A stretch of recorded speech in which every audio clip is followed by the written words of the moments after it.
ಇಡೀ ಭರತಖಂಡವೇ ಅನೇಕ ವಿಶೇಷ ಹಬ್ಬ ಹರಿದಿನಗಳನ್ನು ಆಚರಿಸುವಂಥ ಪವಿತ್ರ ಭೂಮಿ. ಇಂತಹ ಭೂಮಿಯಲ್ಲಿ ಹುಟ್ಟಿದ ನಾವೇ ಭಾಗ್ಯವಂತರು. ಇಂತಹ ಹಬ್ಬಗಳಲ್ಲಿ ವಿಶೇಷ ಮತ್ತು ಬಹಳ ಮಹತ್ವದ ಹಬ್ಬ ವಿಜಯದಶಮಿ. ವಿಜಯದಶಮಿ ಅಂದ್ರೇನು? ಈ ಹಬ್ಬದ ಐತಿಹಾಸಿಕ ಮತ್ತು ಪೌರಾಣಿಕ ಹಿನ್ನೆಲೆ, ಯಾವ ಯುಗಗಳಲ್ಲಿ ಧರ್ಮ ಅಧರ್ಮದ ಮೇಲೆ, ಜ್ಞಾನ ಅಜ್ಞಾನದ ಮೇಲೆ, ಒಳ್ಳೆಯದು ಕೆಟ್ಟದರ ಮೇಲೆ ಹೇಗೆ ಜಯಗಳಿಸಿತು ಎಂಬೆಲ್ಲ ವಿಷಯವನ್ನು ಸಂಕ್ಷಿಪ್ತವಾಗಿ ತಿಳಿದುಕೊಳ್ಳೋಣ ಬನ್ನಿ.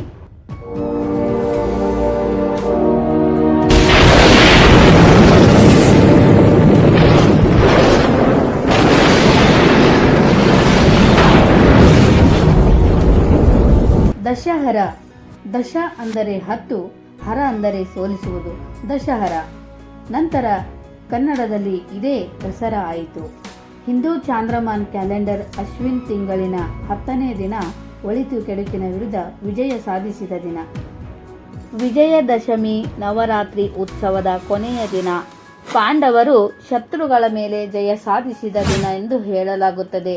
ರಾವಣನನ್ನು ಶ್ರೀರಾಮನು ಸಂಹರಿಸಿದ ವಿಜಯೋತ್ಸವದ ದಿನ ಎಂದು ಭಾವಿಸಲಾಗಿದೆ. ಒಟ್ಟಾರೆ ದುಷ್ಟಶಕ್ತಿಗಳ ವಿರುದ್ಧ ಒಳ್ಳೆಯದು ಗೆಲುವು ಸಾಧಿಸಿದ ದಿನವೇ ವಿಜಯದಶಮಿ. ದಸರಾ ಎಂದರೆ ಹೆಸರೇ ಹೇಳುವಂತೆ ಇದು ದಶಮಿ, 10ನೆಯ ದಿನ. ಅಂದರೆ ದಸರಾ ಉತ್ಸವದ 10ನೆಯ ದಿನ ನವರಾತ್ರಿಗಳ ನಂತರದ ವಿಜಯೋತ್ಸವದ ದಿನ.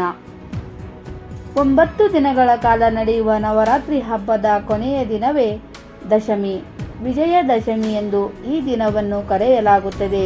ದಶಮಿ ತಿಥಿ ಅಥವಾ ಅಶ್ವಯುಜ ತಿಂಗಳ 10ನೇ ದಿನದಂದು ವಿಜಯದಶಮಿಯನ್ನು ಆಚರಿಸಲಾಗುತ್ತದೆ. ವಿಜಯ ಮುಹೂರ್ತವು ಮಧ್ಯಾಹ್ನ 2:06 ರಿಂದ 2:52 ಇರುತ್ತದೆ. ಈ ಅವಧಿಯಲ್ಲಿ ಇರುವ ಶುಭ ಮುಹೂರ್ತದಲ್ಲಿ ದೇವಿಯನ್ನು ಆರಾಧನೆ ಮಾಡಬೇಕು. ಮಧ್ಯಾಹ್ನ ಪೂಜೆಯ ಸಮಯವು 1:19 ರಿಂದ 3:39 ಇರುತ್ತದೆ. 9 ದಿನಗಳ ಕಾಲ ದೇವಿಯ ವಿವಿಧ ಅವತಾರಗಳಿಗೆ ಪೂಜೆ ಮಾಡಿ ವಿಜಯದಶಮಿಯ ದಿನ ಭಕ್ತಿ ಭಾವದಿಂದ ಬೀಳ್ಕೊಡಲಾಗುತ್ತದೆ. ಈ ವೈಭವದ ವಿಜಯದಶಮಿಯ ಹಿಂದೆ ಅನೇಕ ಪುರಾಣ ಕಥೆಗಳಿವೆ. ವಿಜಯದಶಮಿಯ ಪೌರಾಣಿಕ ಹಿನ್ನೆಲೆ. ವಿಜಯನಗರದ ಅರಸರು ಹಾಗೂ ಮೈಸೂರು ಅರಸರು ಚೈತ್ರ ಯಾತ್ರೆಯಲ್ಲಿ ಗೆಲುವು ಪಡೆದು ಸಂಭ್ರಮಿಸುವ ಹಬ್ಬ ದಸರಾ ಎನ್ನುವುದು ಇತಿಹಾಸದಲ್ಲಿ ಕಂಡುಬರುವ ಉಲ್ಲೇಖವಾದರೂ ಪುರಾಣದ ಪ್ರಕಾರ ಶಕ್ತಿ ಸ್ವರೂಪಿಣಿಯಾದ ದುರ್ಗಾಮಾತೆಯು ರಾಕ್ಷಸರನ್ನು ಸಂಹಾರ ಮಾಡಲು ಅವತಾರವೆತ್ತಿ ರಾಕ್ಷಸರನ್ನು ಸಂಹರಿಸಿ ಲೋಕವನ್ನು ಕಾಪಾಡಿ ಶಿಷ್ಟರಿಗೆ ಜಯ ನೀಡಿದ ದಿನ ವಿಜಯದಶಮಿ ಅಂತ.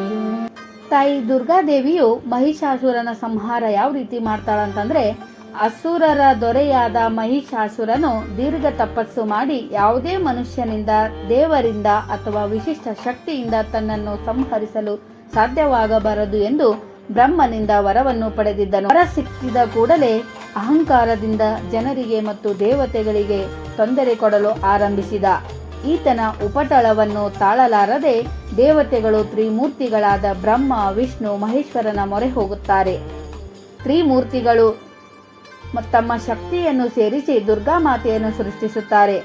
ಶಕ್ತಿಯ ಸಂಗಮದಿಂದ ಸೃಷ್ಟಿಯಾದ ದುರ್ಗಾದೇವಿಯನ್ನು ದೇವತೆಗಳು ಪೂಜಿಸಿ ಮಹಿಷನನ್ನು ಸಂಹರಿಸುವಂತೆ ಬೇಡಿಕೊಳ್ಳುತ್ತಾರೆ. ದೇವಿ ದುರ್ಗೆಯಾಗಿ ಸಿಂಹದ ಮೇಲೆ ಕುಳಿತು 10 ಕೈಗಳಲ್ಲಿ 10 ಬಗೆಯ ಆಯುಧಗಳನ್ನು ಹಿಡಿದು ಮಹಿಷಾಸುರನ ಸಂಹಾರಕ್ಕಾಗಿ ಧರೆಗಿಳಿಯುತ್ತಾಳೆ. 9 ದಿನಗಳ ಯುದ್ಧದ ನಂತರ ದಶಮಿಯ ದಿನ ದುರ್ಗೆಯು ಮಹಿಷಾಸುರನನ್ನು ಸಂಹಾರ ಮಾಡಿದಳು. ಅಂದಿನಿಂದ ದಶಮಿ ಎಂದು ಮಹಿಷಾಸುರನನ್ನು ಕೊಂದ ವಿಜಯ ಸಿಕ್ಕಿದ್ದಕ್ಕೆ ವಿಜಯದಶಮಿ ಅಂದ ಕೂಡಲೇ ಅಂದು ಎಲ್ಲೆಡೆ ಸಂಭ್ರಮದಿಂದ ಆಚರಿಸಲಾಗುತ್ತದೆ. ರಾವಣನ ಸಂಹಾರ. ರಾವಣನನ್ನು ಸಂಹಾರ ಮಾಡುವ ಮೊದಲು ನಾರದರು ರಾಮನಿಗೆ ಶರನವರಾತ್ರಿ ವ್ರತವನ್ನು ಮಾಡಲು ಹೇಳಿದ್ದರು. ಈ ವ್ರತವನ್ನು ಪೂರ್ಣಗೊಳಿಸಿದ ನಂತರ ರಾಮನು ಲಂಕೆಯ ಮೇಲೆ ಆಕ್ರಮಣ ಮಾಡಿ ಯುದ್ಧದಲ್ಲಿ ರಾವಣನನ್ನು ವಧಿಸಿದನು. ಹೀಗೆ ವಿಜಯದಶಮಿ ಎಂದೇ ರಾವಣನ ಸೋಲಾಯಿತು. ದಶಹರದಂದು ದಶಕಂಠನಾಗಿದ್ದ ರಾವಣನನ್ನು ಶ್ರೀರಾಮನು ಸಂಹರಿಸಿದ ಬಳಿಕ ವಿಜಯೋತ್ಸವ ನಡೆಯಿತು ಎನ್ನುವ ಪ್ರತೀತಿ ಇದೆ. ಪಾಂಡವರ ಮೊದಲ ಜಯ. ದ್ವಾಪರ ಯುಗದಲ್ಲಿ ಪಾಂಡವರು 13 ವರ್ಷಗಳ ವನವಾಸ ಮುಗಿಸಿ 1 ವರ್ಷ ಅಜ್ಞಾತವಾಸ ಮುಗಿಸಿದ ದಿನವೇ ವಿಜಯದಶಮಿ. ಪಾಂಡವರು 1 ವರ್ಷದ ಅಜ್ಞಾತವಾಸವನ್ನು ಮತ್ಸ್ಯ ದೇಶದಲ್ಲಿ ಕಳೆಯುತ್ತಾರೆ. ಈ ದೇಶದ ರಾಜನಾದ ವಿರಾಟನ ಆಸ್ಥಾನದಲ್ಲಿ ಧರ್ಮರಾಜ ಕಂಕಭಟ್ಟನಾದರೆ, ಭೀಮ ಬಾಣಸಿಗನಾದ ವಲಲನಾಗಿ ವೇಷ ಬದಲಾಯಿಸುತ್ತಾರೆ. ಅರ್ಜುನ ಬೃಹನ್ನಳೆಯಾಗಿ, ನೃತ್ಯ ಶಿಕ್ಷಕಯಾಗಿ, ನಕುಲ ಸಹದೇವರು ಅನುಕ್ರಮವಾಗಿ ಅಶ್ವಪಾಲಕ ಗೋಪಾಲಕರಾದರು.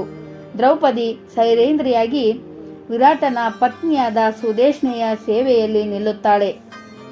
ಪಾಂಡವರ ಅಜ್ಞಾತವಾಸದ ಕೊನೆಯಲ್ಲಿ ಕುರುಸೇನೆ ವಿರಾಟನ ರಾಜ್ಯದಲ್ಲಿರುವ ಗೋವುಗಳನ್ನು ಅಪಹರಿಸಿತು.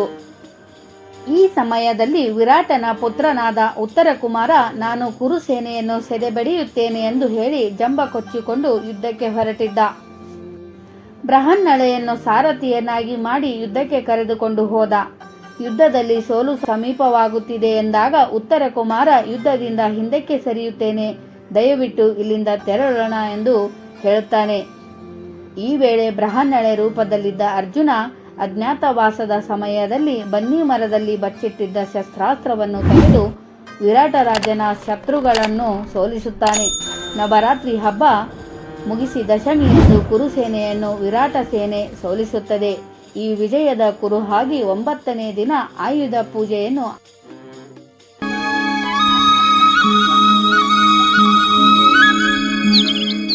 ಕಲಿಯುಗದಲ್ಲಿ ವಿಜಯದಶಮಿ ಅರಸರ ಆಡಳಿತ ಕಾಲದಲ್ಲಿ ನವಮಿಯಂದು ಆಯುಧಗಳಿಗೆ ಪೂಜೆ ಮಾಡಿ ದಶಮಿಯಂದು ದಂಡಯಾತ್ರೆಗೆ ಹೊರಟರೆ ವಿಜಯ ದೊರೆಯುತ್ತದೆ ಎಂಬ ನಂಬಿಕೆ ಇತ್ತು. ಹೀಗಾಗಿ ದಶಮಿಯಂದು ಪೂಜೆ ಸಲ್ಲಿಸಿ ದಂಡಯಾತ್ರೆಗೆ ಹೊರಡುತ್ತಿದ್ದರು. ಈ ಪದ್ಧತಿ ಈಗಲೂ ಉಳಿದುಕೊಂಡಿದ್ದು, ಸಾಂಕೇತಿಕವಾಗಿ ರಾಜವಂಶಸ್ಥರು ಸಾಂಕೇತಿಕವಾಗಿ ತಮ್ಮ ರಾಜ್ಯದ ಗಡಿಯನ್ನು ದಾಟಿ ಮತ್ತೆ ಹಿಂದಿರುಗುತ್ತಾರೆ. ವಿಜಯನಗರ ಸಾಮ್ರಾಜ್ಯ ಕಾಲದಲ್ಲಿ ಆರಂಭವಾದ ಈ ಸಿಂಹೋಲ್ಲಂಘನ ಪದ್ಧತಿಯು ಮೈಸೂರು ಒಡೆಯರ ವಿಜಯದಶಮಿಯ ಆಚರಣೆ. ಅಶ್ವಯುಜ ಶುಕ್ಲ ದಶಮಿಗೆ ವಿಜಯದಶಮಿ ಎನ್ನುವ ಹೆಸರಿದೆ. ಇದು ನವರಾತ್ರಿಯ ನಂತರದ ದಿನವಾಗಿದ್ದು, ಹಾಗಾಗಿ ಇದನ್ನು ನವರಾತ್ರಿಯ ಸಮಾಪ್ತಿ ದಿನವೆಂದು ಪರಿಗಣಿಸುತ್ತಾರೆ. ಈ ದಿನ ಸಿಂಹೋಲ್ಲಂಘನ, ಶಮಿ ಪೂಜೆ, ಅಪರಾಜಿತ ಪೂಜೆ ಮತ್ತು ಆಯುಧ ಪೂಜೆ ಮಾಡಲಾಗುತ್ತದೆ. ಮಧ್ಯಾಹ್ನ ಕಾಲದಲ್ಲಿ ಊರಿನ ಗಡಿಯಾಚೆ ಈಶಾನ್ಯ ದಿಕ್ಕಿನ ಕಡೆ ಸಿಂಹೋಲ್ಲಂಘನಕ್ಕಾಗಿ ಹೋಗುತ್ತಾರೆ ಮತ್ತು ಶಮಿ ವೃಕ್ಷ ಹಾಗೂ ಮಂದಾರ ವೃಕ್ಷವಿರುವಲ್ಲಿ ನಿಲ್ಲುತ್ತಾರೆ. ನಂತರ ಶಮಿ ಪೂಜೆಯನ್ನು ಮಾಡಿ ಆ ವೃಕ್ಷದ ಬುಡದಲ್ಲಿ ಅಕ್ಕಿ, ಅಡಕೆ ಮತ್ತು ಬಂಗಾರದ ನಾಣ್ಯಗಳನ್ನು ಇಡುತ್ತಾರೆ. ನಂತರ ವೃಕ್ಷಕ್ಕೆ ಪ್ರದಕ್ಷಿಣೆ ಹಾಕಿ ಅದರ ಬುಡದಲ್ಲಿನ ಸ್ವಲ್ಪ ಮಣ್ಣು ಮತ್ತು ಮರದ ಎಲೆಗಳನ್ನು ಮನೆಗೆ ತರುತ್ತಾರೆ.